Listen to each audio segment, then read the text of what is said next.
Bonjour. Avant d'entrer dans le vif du sujet, n'est-ce pas, Jaya? Voilà. Je voudrais d'abord faire une annonce.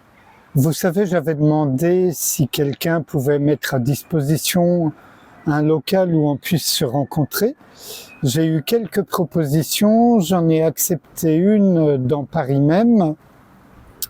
Et donc, il y aura une rencontre le 6 juin de 14h à 17h, 18h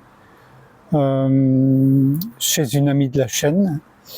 Et il n'y aura qu'une dizaine de places. Donc, je mettrai mes coordonnées pour que les personnes intéressées puissent me contacter. Je vous répondrai par privé pour vous donner les coordonnées, etc. Voilà. Et merci à toutes les personnes qui m'ont proposé des espaces chez eux, dehors, ailleurs. Et dans la foulée, je voudrais faire une courte vidéo. Finalement, c'est un thème récurrent. J'ai dû l'aborder déjà 3, 4, 5 fois sur cette chaîne et d'innombrables fois dans la vie de tous les jours. Mais là, ça a à voir avec la chaîne et de très rares commentaires, un peu haineux ou en tout cas aigris, méchants. Je veux dire, les gens peuvent ne pas apprécier, mais soit qu'ils aillent ailleurs, soit qu'ils le disent en mettant des formes. La courtoisie, c'est pas rien, même à notre époque. En tout cas, j'apprécie, ça n'empêche pas de dire des choses crues, mais avec élégance, s'il vous plaît, merci. Alors, je regrette de m'adresser à tout le monde parce qu'en fait, c'est très rare et c'est de rares individus finalement. Mais voilà, je voudrais donc en profiter pour rappeler une règle qui me semble essentielle. Et d'ailleurs, c'est pas une règle, c'est plus un principe de la non-dualité même ou de l'expérience spirituelle, quelle qu'elle soit, de la vie spirituelle, quelle qu'elle soit.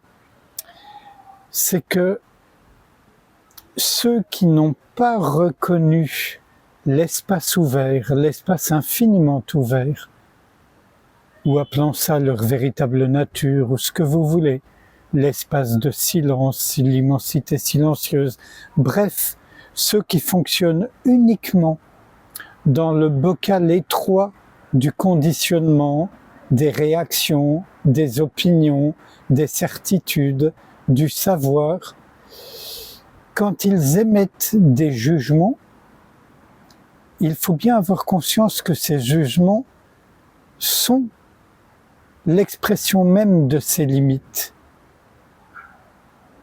Alors c'est pas parce qu'il y a des limites que c'est obligatoirement haineux ou désagréable, mais en tout cas, ce sont toujours des expressions des limites. Et ça peut arriver à tout le monde de réagir à partir des limites. La proposition qui est faite, c'est que quand on regarde ou qu'on écoute à partir de l'immensité silencieuse, à partir du silence, à partir de l'ouverture, ça ne peut pas arriver, parce qu'il y a une toute autre compréhension qui n'est pas nécessairement intellectuelle et formulable, mais qui est vraiment vécue.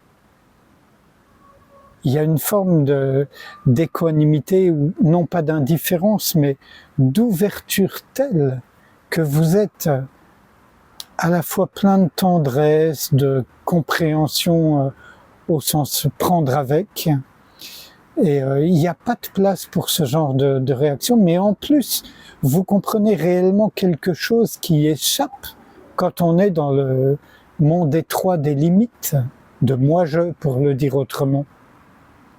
Moi-je réagit en tant que moi-je, c'est bien naturel, et en tant que moi-je, il a ses opinions qu'il prend pour vraies, voire pour être les seules vraies. Dans notre société contemporaine, c'est de plus en plus fréquent.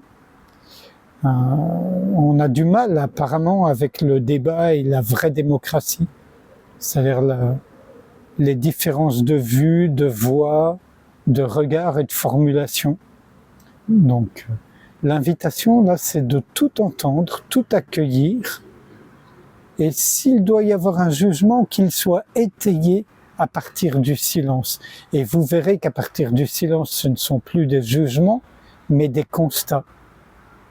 Alors certains des haineux vont dire qu'eux aussi c'est du constat, à part que leur constat il est fait à partir de moi-je et de ses certitudes, ses opinions, ce qu'il aime pas, ce qu'il trouve juste, ce qu'il trouve pas juste, ce qu'il trouve vrai, ce qu'il trouve pas vrai. On connaît tous ça. Alors bien que quand on soit dans ce qui est vrai maintenant, il n'y a rien à défendre, c'est important, ne serait-ce que par respect pour les gens qui lisent les commentaires, par exemple, de, malgré tout, non pas répondre, mais proposer une autre forme d'invitation à l'écoute et au regard qui sont dégagés. C'est toute la distinction entre le jugement et le constat. Et un constat n'est jamais jugeant. Il peut pas être jugeant. Et il peut pas être dit de manière haineuse. Ça peut être ferme, ça peut être cru, mais avec douceur, tendresse, humanité, amitié. Voilà. J'ai beaucoup parlé, ça faisait longtemps, je crois, que ça n'était pas arrivé. Alors je vous invite à ce qu'on laisse de côté tout ce qui vient d'être dit, y compris l'annonce préalable, et qu'on passe un instant ensemble en silence, à ne rien faire, tout accueillir, tout laisser passer, ne pas chercher à rejeter, transformer ou retenir quoi que ce soit, ni les pensées, ni les sensations, ni les émotions. Être ouverture.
Je vous remercie. À bientôt, n'est-ce pas, Jaya?